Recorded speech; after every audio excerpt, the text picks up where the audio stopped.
All right.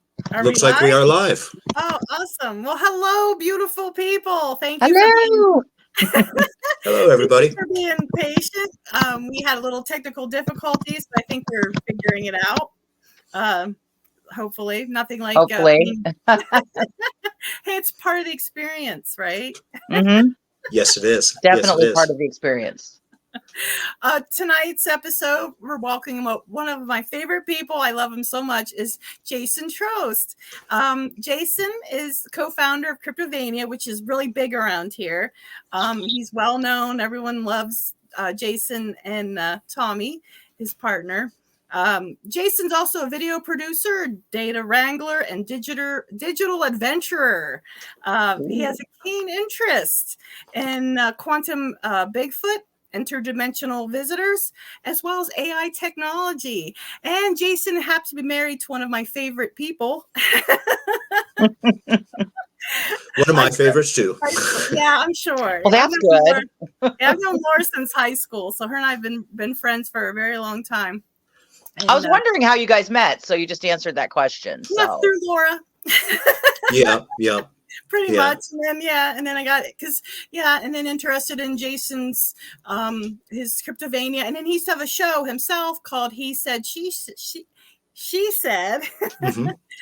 where they would talk about Bigfoot and other cryptids and show videos and all kinds of interesting stuff. So Jason's really interesting. So I'm gonna let him go and just I have no idea what he's going to talk about particularly. It's a fun thing with Jason. He has a beautiful mind, so don't be afraid to ask questions. And well, thank you with that build up. As you alluded to earlier, me and Tommy Cooper created Cryptovania originally to basically be a Bigfoot television channel, and we eventually decided to incorporate music and outdoor adventure and our own lives into it, to kind of make it its own special thing. And we like to think that it shows the best of us, and the adventures that we like to have, both in person and online. We put a lot of stock on what happens, like the things that we're doing now. They're really important to us, and we've been doing that for about 7 years now, I think. And so we started out with what we called our flagship Cryptovania show, where we brought Bigfoot researchers from around the country, and we hosted them for a weekend. And we have a studio at the tire garage that we kind of all center around. It's kind of like we're satellites around this little tire garage, including our studios. And so we would bring we brought these Bigfoot people in, and we did some what we considered pretty high production videos. And we put them up for the weekend. We would take them out in the woods, and we would rack their brains. And we did a whole series of these. I would say, like, kind of peaked with Tony Merkel of the Confessionals. He's really becoming something, a big deal in the content producing world. And Wes Germer of Sasquatch Chronicles kind of took him under his wing, and he's really done a really good job. And he came out for the weekend, him and his brother Jack, and we got to sit down and we talked to these researchers about what makes them tick and what they're looking for and their techniques and stuff. And then with a part of that, we were able to also, everybody that we brought became kind of friends with us, and they started sharing all their content with us. And we created what we call the peer generated archives, which is basically stuff that our friends have given us permission to show and use on our television channel and our YouTube channel and on Facebook and stuff. And that's really one of the things that that's probably what we're most proud of, is how many people have said, here's our content, do what you want with it. We love being on Cryptovania, we love being a part of it.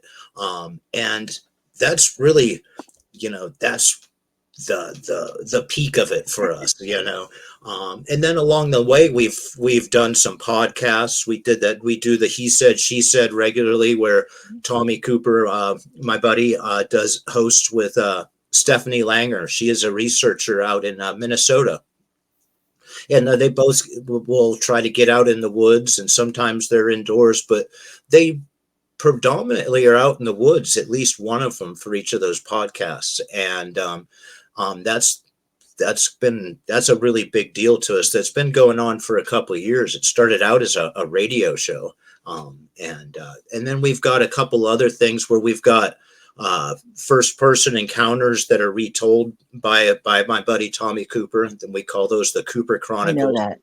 And those are kind of fun, because he's spent decades at this location, this tire shop, collecting reports and antidotes from people that come in and say, hey, I got to tell you about this, or what do you think about that? And he's been doing it for decades, and he's got these stories that are just great. And so we've got those, and then we have a series that we call Zero Squatch 30, where people use their own words to describe to us their encounters, and then we kind of set it to video. And we've got done a couple other features on the different aspects of Bigfooting and cryptid, and it's basically just been a big adventure for us. Yeah, absolutely. I enjoy. You all should check out Cryptovania. He's on Facebook. It's neat, the stuff they post, and I love the AI photographs too that you guys will post and share. Some are pretty funny, Yeah. You guys have fun with it. It's not, something, you don't take it too seriously, but it's just it's a really neat. It's a fun page, and it's just nice, a safe place too for people who believe and who have experiences to come to you, and you help people figure out what they're seeing. And we appreciate that. Yeah. And we've kind of, the Facebook group Cryptovania, it's really the center of what we're doing, and we've tried to build that into a community that is interconnected to us all. And we feel it's different than any other Bigfoot type group out there, because we're a community. And we have a lot of non-Bigfoot people in there, and we're really super proud of that we have a lot of people that are just in there to see what we're up to, and to see maybe some interesting content. And even like things like we do, we love showcasing local music. And we've had a couple of productions in our studios where we've had friends come in and make music. And it's basically capturing our experience with our friends coming in. And so there's people in there from all walks of life, and it gives it, I think, a sense of community, and that's really what we're shooting for. Yeah, and you do really good with that, for sure. Thank you.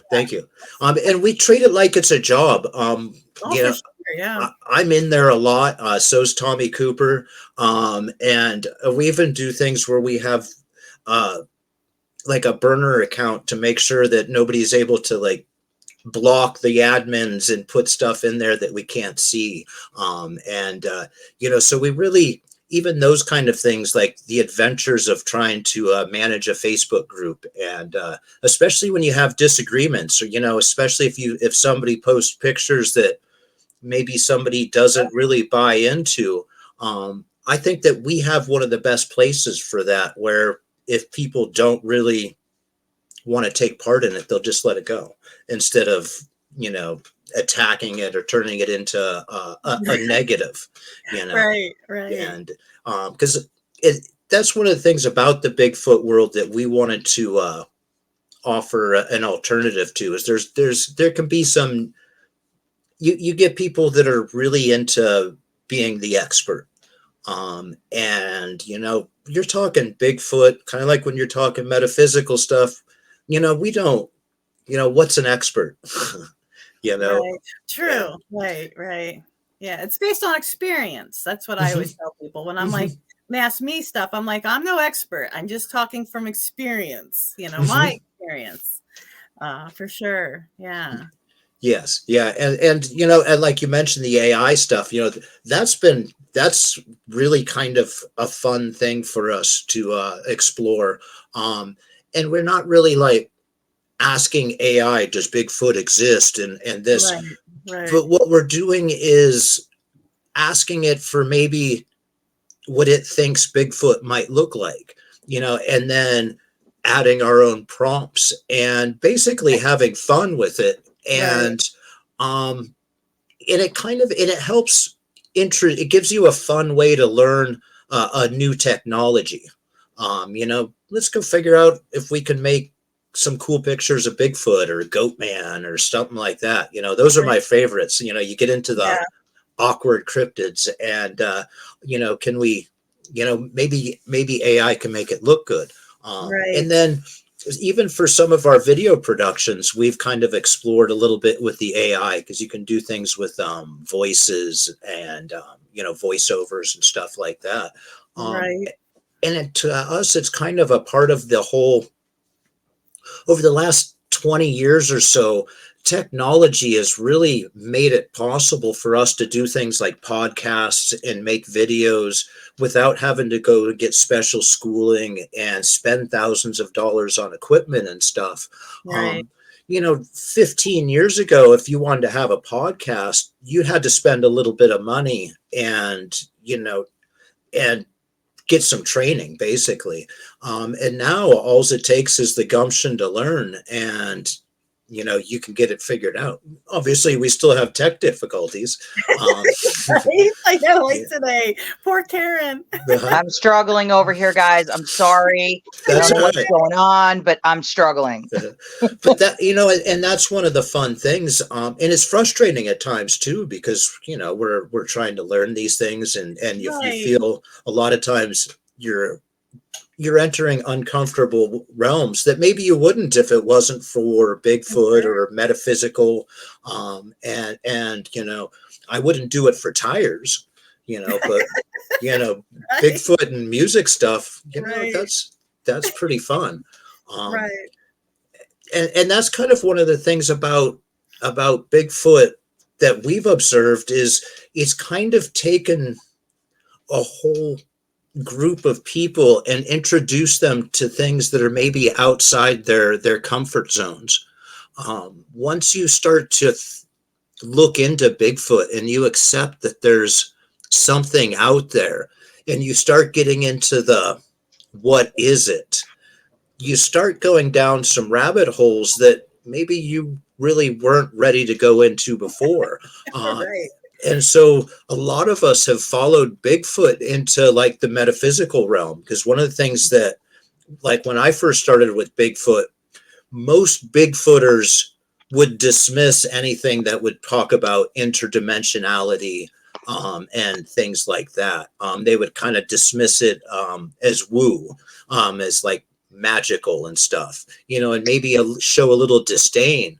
And I would say that over the last few years, I think that that kind of mindset that says it's just a creature that's very good at being evasive, and it's just flesh and blood with no supernatural or superseding skills. I'd say that's probably a minority now. Yeah. When you start seeing things like trackways disappear, or Bigfoot himself, like he's one minute he's gone, the next minute he's here, and the next minute he's gone. You start looking into, well, how does he do that? And you start looking at, well, maybe we don't know as much as we think we do about the way things work. And you start looking into things like quantum Bigfoot, which is basically an interdimensional. And the people that are starting to accept that as a possibility now maybe 4 or 5 years ago, they would kind of scoff at that kind of thing. Right. And I would say that like the Bigfoot crowd itself was way more hesitant than like the metaphysical crowd is Right. to that kind of thinking. And you start to see things like, blurring the boundaries between Bigfoot and ghosts and aliens. What are the definitions of each of those, and are they kind of blurring into each other? And I think it's really kind of, Bigfoot's been kind of like a Pied Piper for a whole group of people to a new way of thinking. Absolutely. I absolutely. I agree with that a lot. Yeah. Can I ask a question? What is the oldest cryptid? Meaning, what is the one that has had the folklore or the stories about it told for the longest? Because I don't think Bigfoot is the one that's been around the longest. I would agree. And I would say, like, you're probably looking at the Nephilim, Okay. which would be, you've got in the Bible. And then you also have here in America, most of the native tribes have stories of giants that used to be here. And most of the time there's, from my understanding, is they talk of a war between natives and giants. Okay. And so to me, like, that one there, like,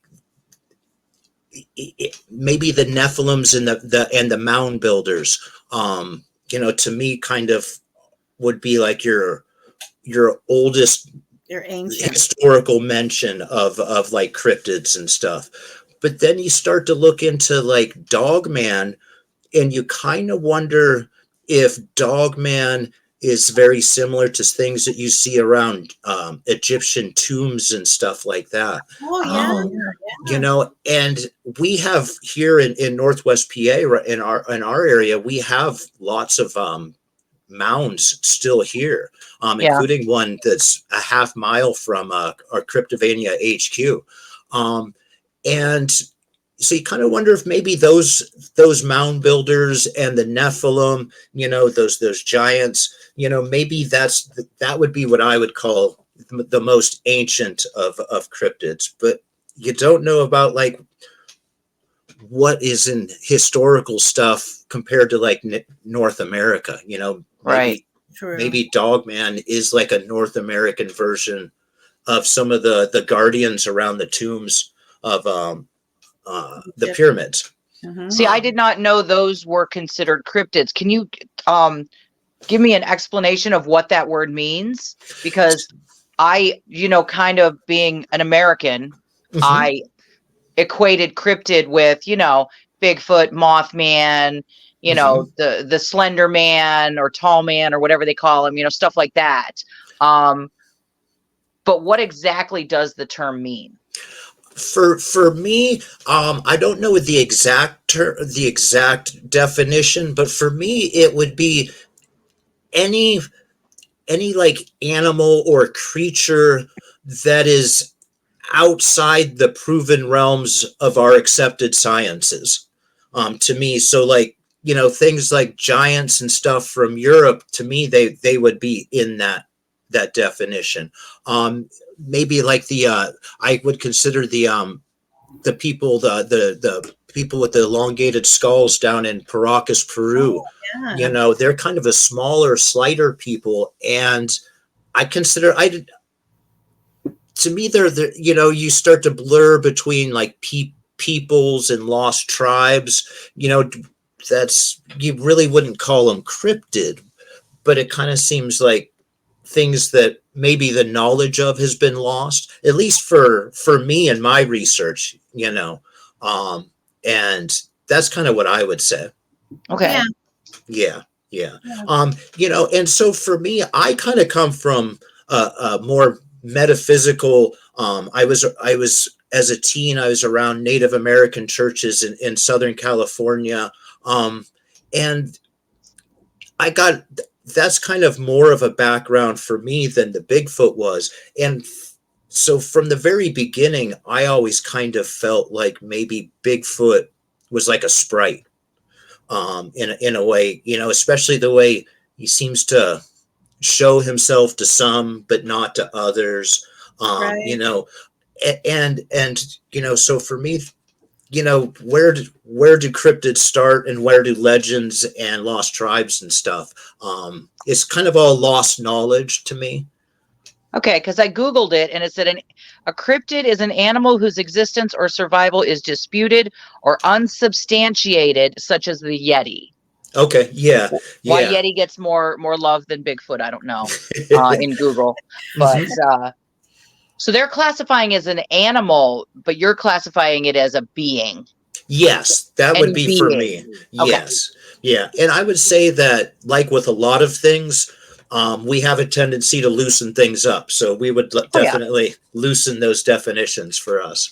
But, for us, like locally, maybe even like legends and stuff, like one of our favorite things that we feel is connected to the mounds that are here. There's history here of this is where the oil boom started for our civilization. Mm-hmm. But predating that, right here in our little valley, there were thousands of hand dug pits that were about like 6 by 6 that were lined with halved timbers.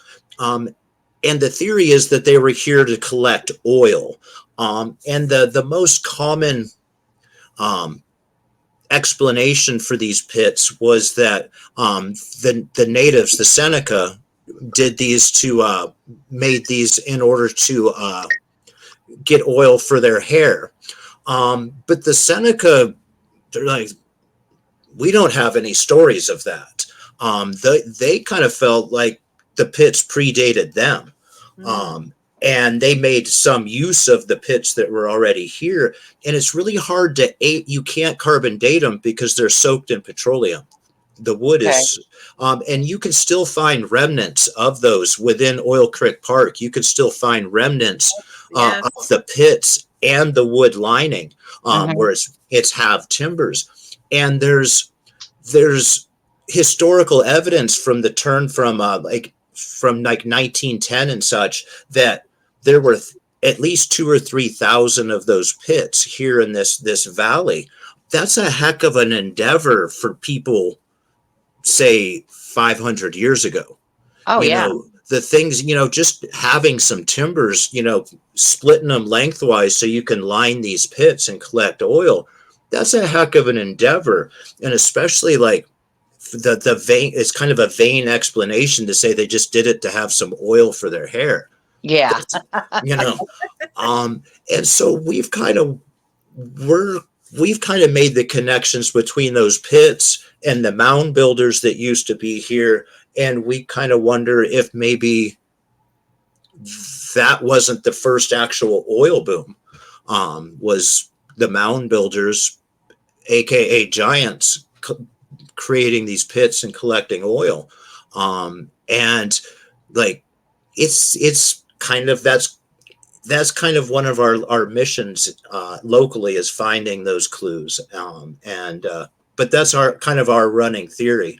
And we kind of, this summer, we're kind of looking to set out and flesh out the theory into a video, and put it into a full hour-long episode is what we're trying to do.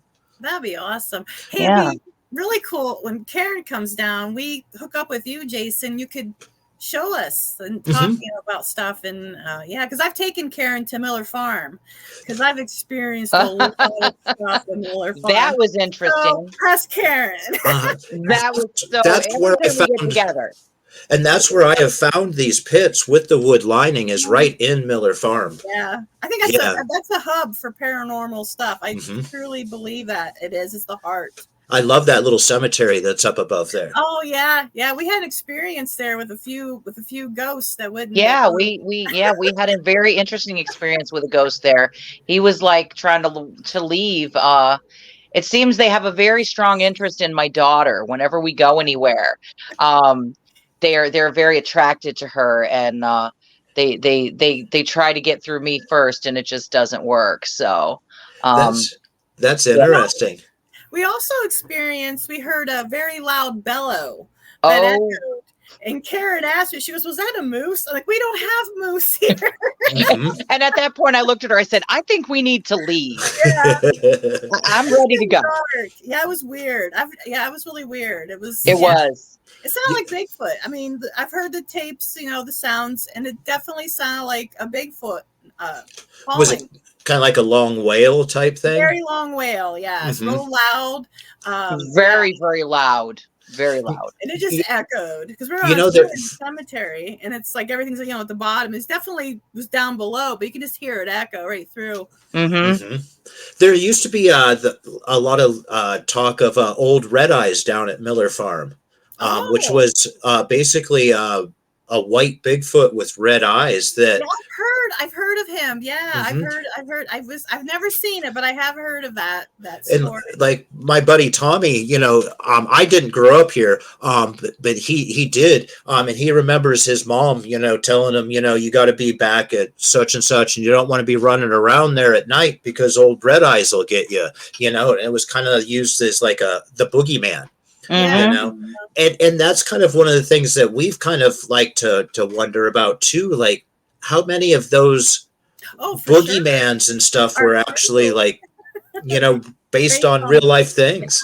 And the booger of the woods and all these things you kind of assumed like some simplistic explanations, but you kind of wonder if they were onto something. For sure. Yeah, I'm open to anything. I've experienced way too much to be skeptical on anything, and so it's like, it's pretty neat. So what are you working on now?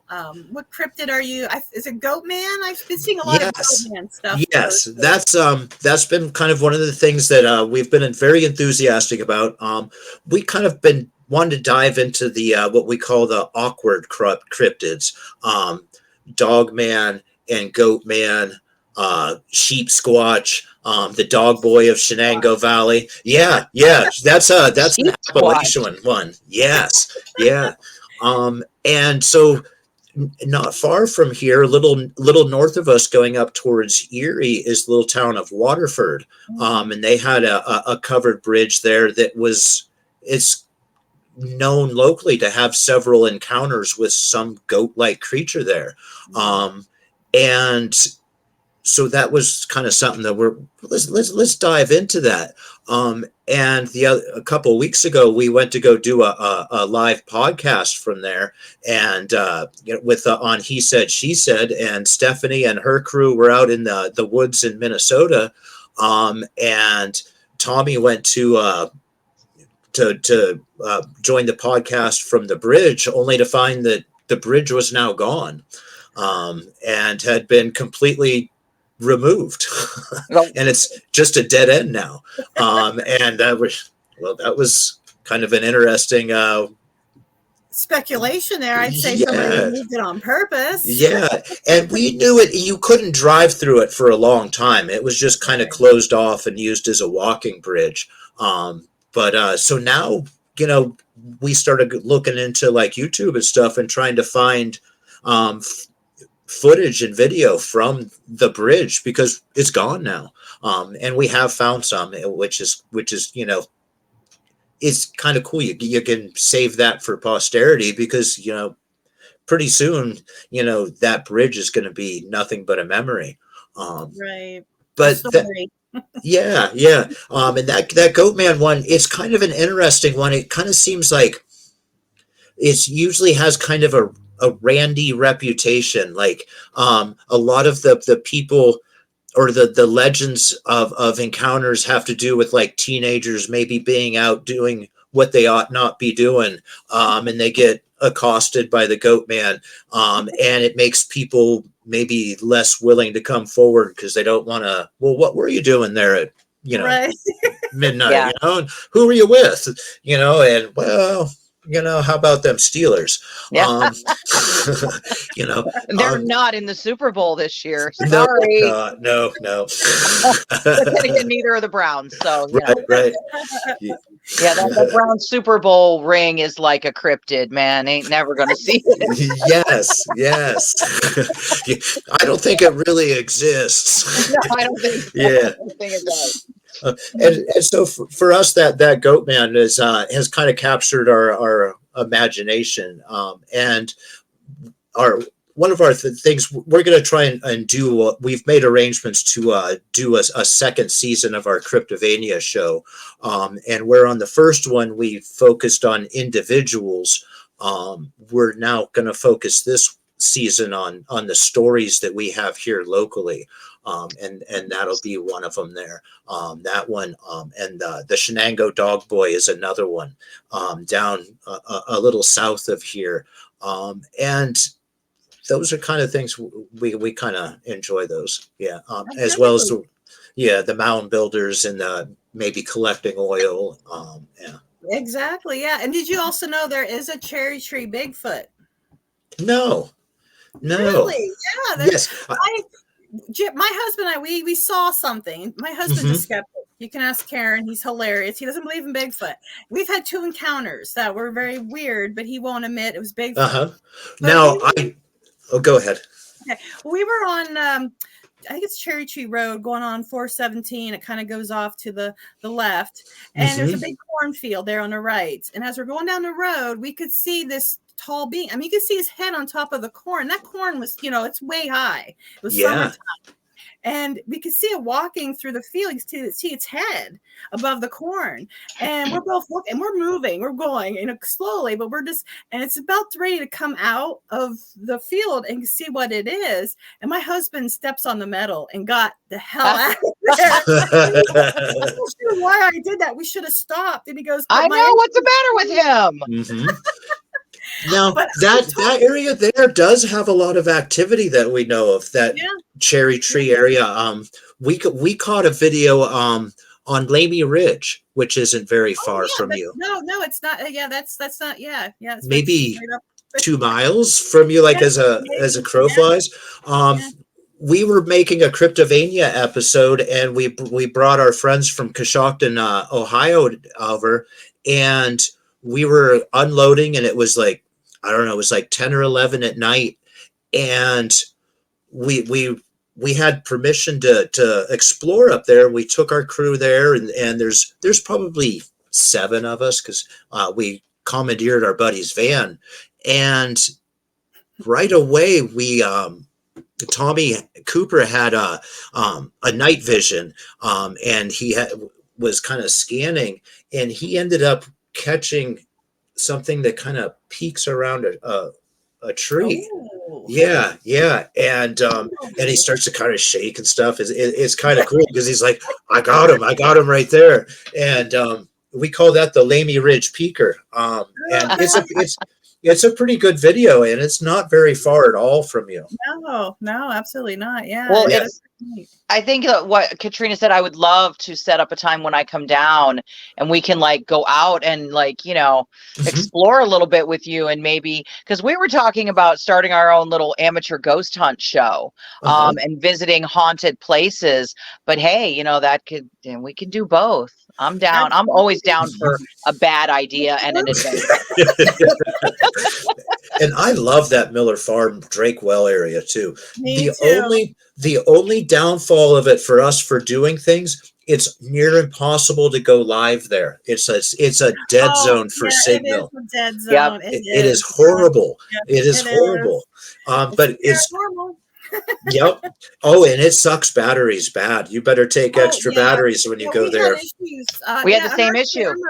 Yeah, we had the same. And our cameras too. Jim's camera kept taking picture after picture. He wasn't touching it. And his chick, but we had some weird stuff happen. And it's, you can't, you can't present it as like proof of anything, but when you start looking at anecdotal evidence and you start talking to people about these experiences, invariably you'll find that paranormal and Bigfoot hunting and stuff is really hard on batteries, you Oh, know. Yeah.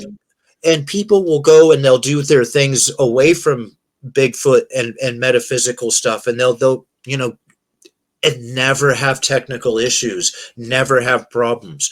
But as soon as they start going after, these legends, Yeah. stuff starts to get awful weird. Yeah. And one of the things about that we kind of like to challenge with the Bigfoot world is, it seemed when we first started, everybody was looking for cut and dry proof of things, and Right.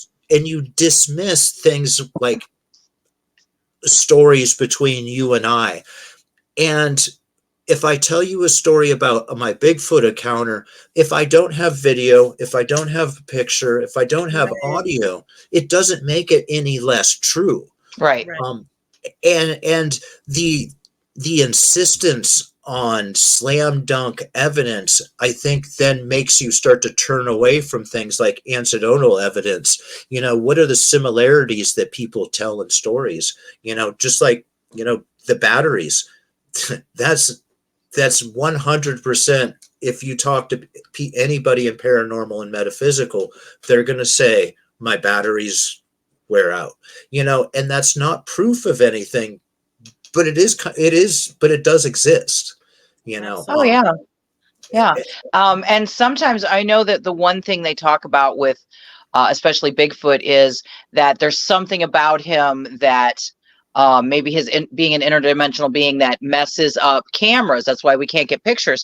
And we have the same problem with fairies. Mhm.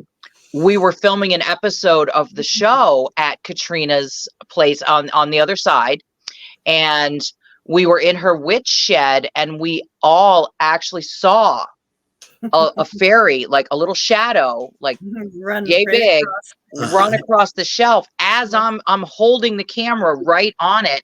And I looked at her and I said, I will bet you anything that's not going to show up on the camera, on the video. I'll be damned if when we looked at it, it was all wonky and fuzzy, like when you like the old TVs when the Yes. antennas aren't working right. And Mhm. that little part of the Just the episode one part. was like Yes. that. Sure. And you could hear us talking. The audio was there, but the Mhm. video was gone. And then as soon as it was over, we were right back to normal. Hmm. And you can't present that as Evidence. Yeah. Yeah. but at the same time it happened, and it happened. Right. Experience. Right. Yeah. Hmm. Exactly. And it's weird because usually you kind of have the opposite. You have a lot of things that show up on cameras and stuff that are confusing because you didn't see them with the naked eye. But to Right. see something with the naked eye and not even catch something, and then to have it wonky, Yeah. that's kind of It was funky. Yeah, Janice made a comment. She said maybe it's the frequency of different dimensions. Mhm. Absolutely. I believe that. Yeah. And I don't know shit, and I believe that. One of the things Out like there. when you look at when you watch a film, I think it's running at about a rate of like 60 frames per second or something like that, and you can insert something into those and have it maybe be in one out of every 60 frames, and your Right. mind will start to register it even though your eye doesn't see it. And it starts as you start to correspond and put that into more frames, it starts to become visible. And that to me is kind of one of the ways to explain like interdimensional travel and stuff. Like maybe that's one of the things that's going on, like with trying to film things. They're kind of not entirely there the whole time, or even that uh, maybe they're vibrating. They're at a frequency that's different than what we can do with our film and stuff. Right.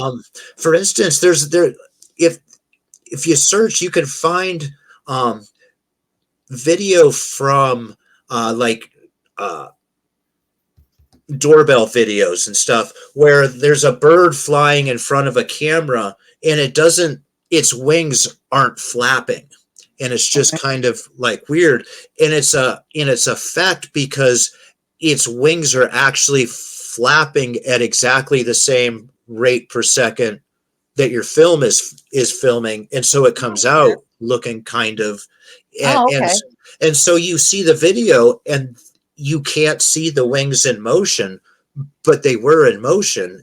But so that's like those videos where they say, oh, look, it's a glitch in the matrix, that bird's flying and its wings aren't moving. Is that what you're talking about? Yes. Okay. A lot of those are actually the flapping rate of the wings is corresponding with the frame rate of the camera that's being shot. Interesting. Very interesting. Yeah. And so it creates that effect where it looks like it's just moving on a string, you know, and, but yeah. And so you could kind of see how maybe our eyes, you know, aren't going to catch things. And especially when we're trying to catch things with a camera and stuff. Yeah. Right. Yeah. And, you know, and if it looks supernatural, but it's got a scientific explanation, right? You know, right. It's just one that we didn't know about until just now. Right. And we wonder how many of those kind of things are like that. And, you know, and that's one of the beauties of both Bigfoot and cryptid and metaphysical, is that challenging of the unknown, you know. We don't get that a lot in our lives anymore. And you know, so it gives us our adventures. Right. Yeah, true. Very true. Mike, I've got a few questions about Bigfoot. Okay, excellent. I hear many different types. Like I go to a lot of the Bigfoot conventions, like in Butler, and there's so many different types of Bigfoot people. And there are some there that are kind of like the Bigfoot hunters, where they feel Bigfoot is like a threat. And they'll tell you stories of Bigfoots eating people or eating dogs. And what are your thoughts on that? Myself, I don't believe that that's Bigfootish. I don't really. I'm not afraid of Bigfoot. I don't think that it's that it has ill will. But I'm not going to 100% dismiss that that's a possibility. And it kind of, you start to get into the what's the definition of Bigfoot and what's the definition of a angry ghost. And, you know, so, you know, that's kind of, but for me, I'm not very worried about Bigfoot.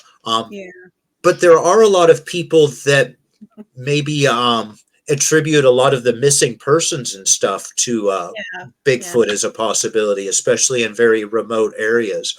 But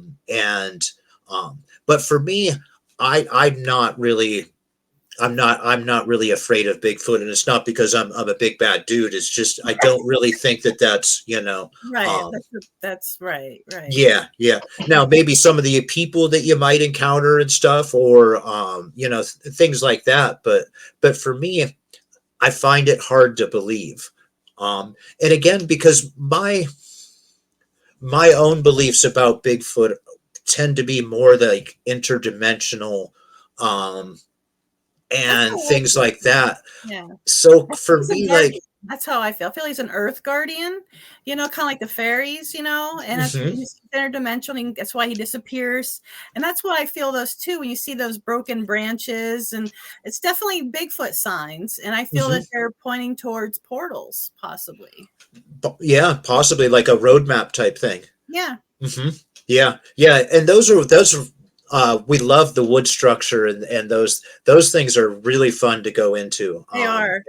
And I think that, again, trying to be a good, pleasant place for sharing that kind of information. I think we get a lot of that, and we really like it. And again, it's stuff that, what is it? First, you have to accept that it is something, you know, and then if you go to that point, well, what is it? Some people say it's like you say, maybe a roadmap towards portals, or possibly towards water sources. Greg Yost came on, and he said it's art, man. It's art. That's Yeah. Bigfoot's, expressing himself, Yeah. and I like that. uh-huh. And I have an acquaintance who's really into cryptids, and like she invited me to this cryptid Facebook page that I really don't really participate in, but they say that when you see those things, like they're gifts. Like her Bigfoot leaves her gifts in her yard, like like crisscross yes. sticks or stones and things like that. And their thing is that those are gifts from the Bigfoot because he appreciates you because you're a believer. And I'm just like, okay. I can't say that I buy into that, but I'm not going to say it couldn't be true because, I say a lot of crazy shit too. Right. And there is a that is a pretty common thread that runs through. There are a lot of people that will tell you they've had pleasant interactions trading items back and forth. Yeah, they do. And like marbles and snacks. I want to do that. I want to bring marbles. Mm-hmm. Yeah. And we got marbles, man. I got lots of marbles. And it's interesting because you would normally think that somebody that believes in gifting is going to tend to be metaphysical or interdimensional in belief. But some of the people that are very flesh and blood, like my one friend, John Lackey, a researcher and content producer, he's very flesh and blood. That's an animal that we just don't understand. Right. But he is gifted back and forth. And for him, marbles are almost like a great currency. And he tells of something, a being, a Bigfoot, a Scanicum, will take those marbles in their fist and marble clacking. And and he has video of it, where you can hear that. So for him, he's done these giftings back and forth and gotten marbles back that he didn't start with. And those marbles to him are explained as, very valuable to the Bigfoot because it likes the sound of marble clacking. And will actually like when I first heard it, I thought that was like bang, bang, bang, bang, but it's actually enclosing it in your fist and having a couple in there and doing it. And he's a very flesh and blood guy. But he embraces the gifting. And then some people in the Bigfoot world will warn against gifting, that maybe you could you don't want to feed wild animals, because something can happen and such. That's so funny though. The parallel, I'm sorry to interrupt, but the parallel, Katrina, between that and fairies, we have the same thing. We give gifts to our fairies, and I have been at Katrina's and they have left gifts for me. And they were things that Katrina's like, I've never seen this before. This didn't come from my house. And it had a very interesting scent. My husband looked at it. Yeah. And he's like, I don't know what this is. I don't know where it came from. But they left this gift in the spot where I had left them liquor. Because I always give the gnomes some rum. They like some rum. Like liquor. They like the rum. So I always bring rum. And but there's those two schools of thought where, yes, you should gift the fairies to earn their favor so they will, do things in return for you. And then the other school is, oh my God, don't ever give a gift to a fairy because then they'll kidnap you and take you to another realm and whatever, Yeah. But it's so funny that parallel. And I can't sit here and go, well, I don't believe that Bigfoot does the gifting thing because we do the gifting thing with fairies and we believe it. So here I was being skeptical, and now I'm just catching myself and saying, hey guys, sorry. Yeah, it is kind of funny because like we always say, our friend Greg Yost, he said he saw like 10 Bigfoot get into a UFO. They congregated and a UFO came and he got them and then they flew off. And people are like, 10 Bigfoot on a UFO, that's crazy. And we're like, but one's not. You know, Yeah. if it was just one Bigfoot, does that make the story More believable. Yeah, you know, so That's like funny. yeah, it's a bridge too far, you know. Yeah. Oh, you know, as soon as you lost me at 10 Bigfoot. You know, you know, and it's like, you know, we all have, you know, where we start to jump off. Yeah. And you know, and that's kind of why I've embraced the awkward cryptids like Goatman and stuff, because I'm not sure. Right. And like, is it just a phenomenon of, you know, our common consciousness? Maybe we create these things, you know, like Could we urban be? legends, Could you we know. be manifesting them as well? I mean, Mhm. you know, That's possible. yeah. Right. And so, you know, so that's where I like to go, is to those places that, you know, challenge like your beliefs a little bit, you know. And so like things that I used to kind of scoff at, you know, oh, goat man. I'm like, well, maybe you got something, you know. And especially once you accept things like Bigfoots or fairies or something, you know, it's like, well, maybe, you know, you're opening the door to other things too, you know. And where do you shut it off?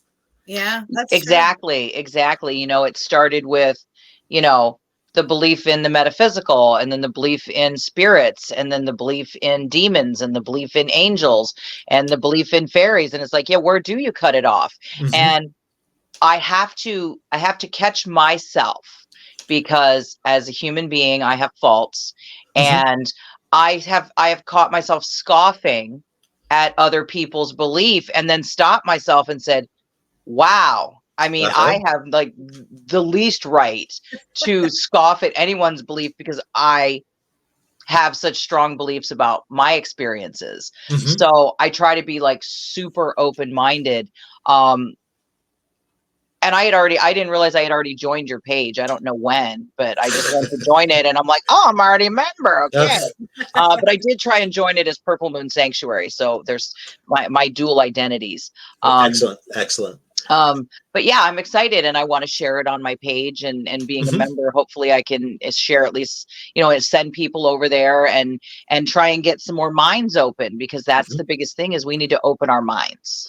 I think it makes us better people, you know, Mhm. you know, and more accepting of others, and people that maybe think or look or believe different than you do. But I think it also is kind of, it's cool to find where we intersect with beliefs and stuff, Yeah, you it know. is.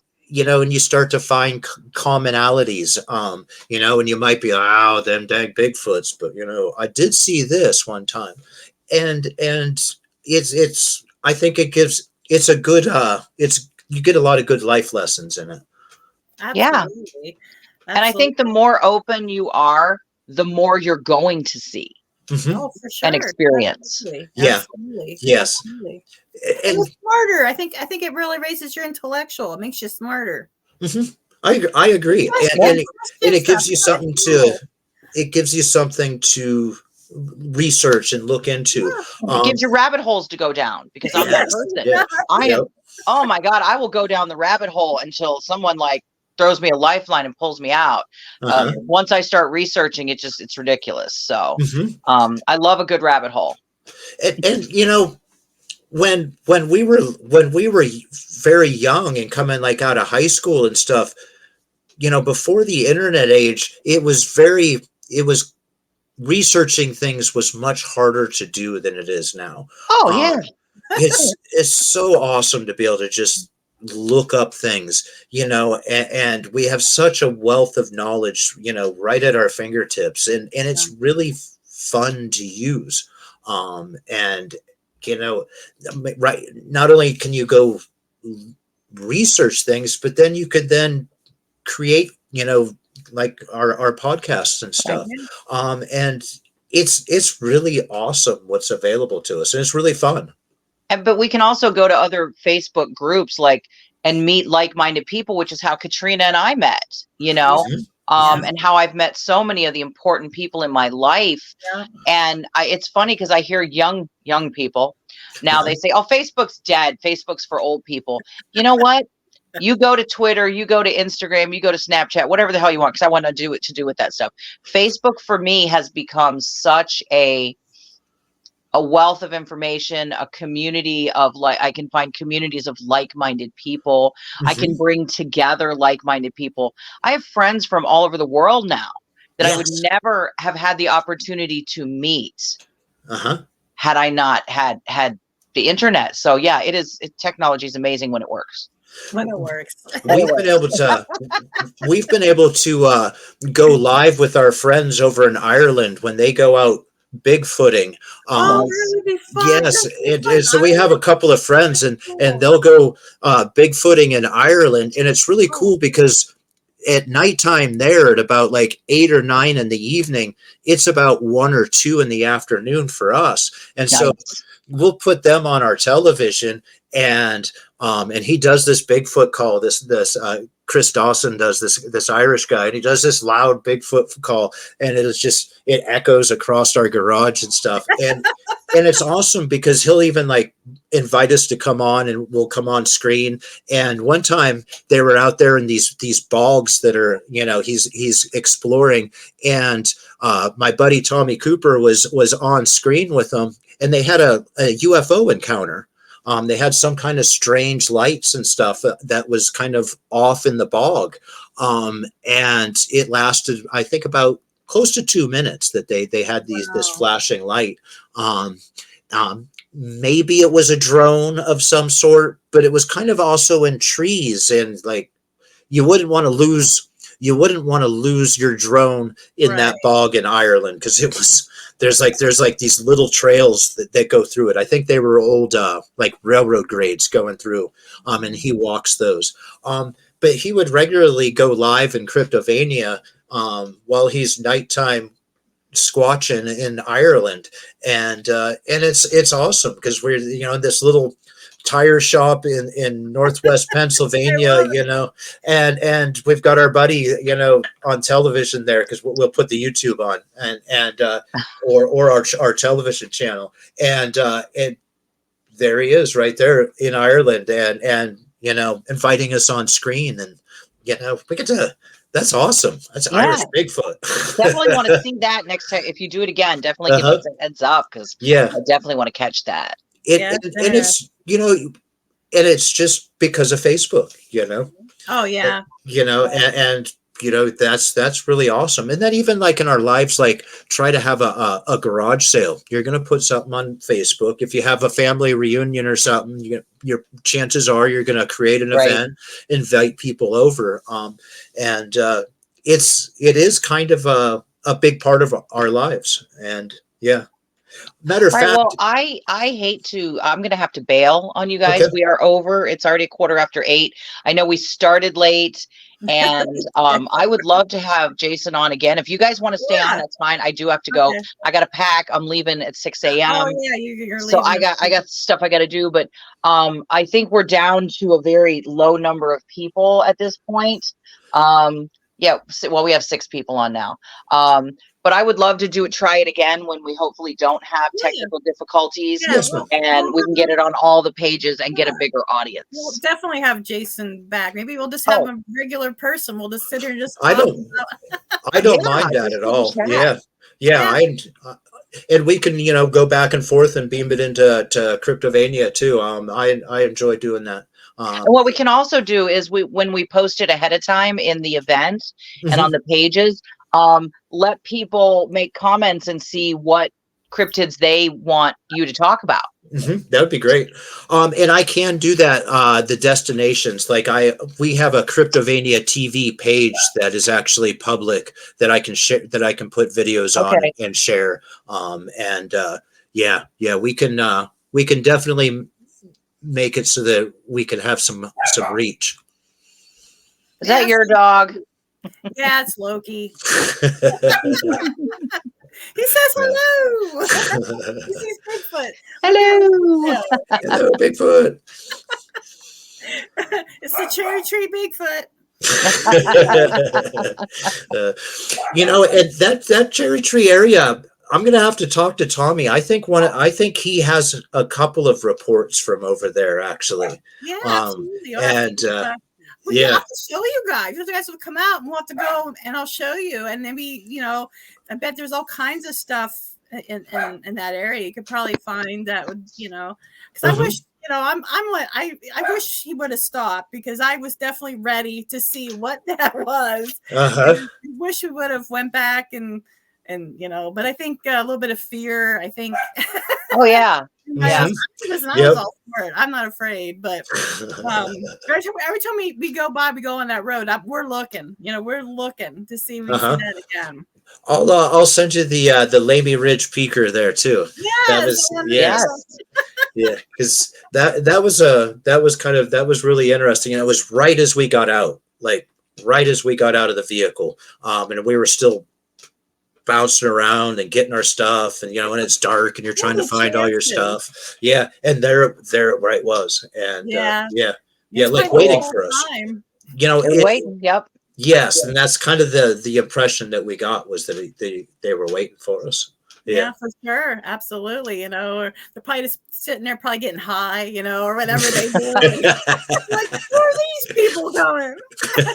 I thought this was a private place. Like, whoa.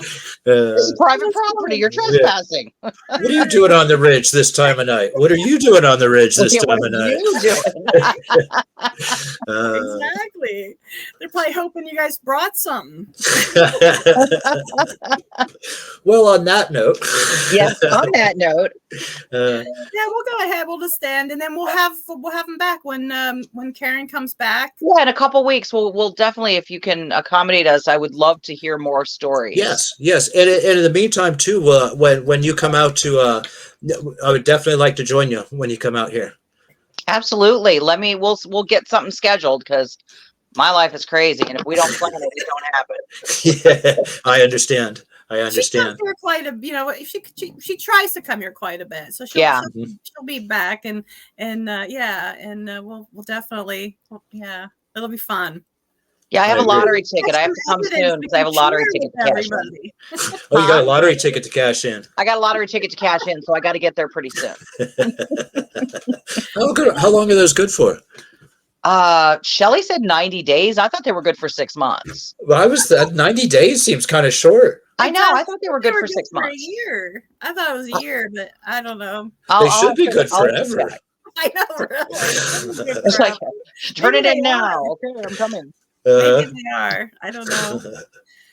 All right. So we'll just we'll say goodbye, and we'll convene this back up. Excellent. Well, thank you very much. Yeah, thank you, Jason, for being a part of it, and and enlightening us and fascinating us, and opening our minds. Well, thanks for having me. I enjoyed it, and we'll definitely do it again. For sure. Absolutely. Well, good night, guys. Good night. Everybody have a great evening. Thanks for joining us, and I will see you all on the other side. Good night. Good night. Good night, everybody. Thank you for joining us on the Metaphysical Parlor and in Cryptovania. And the Purple Moon? Purple Moon Sanctuary. The Purple Moon Sanctuary. Excellent. Thanks, everybody. Bye.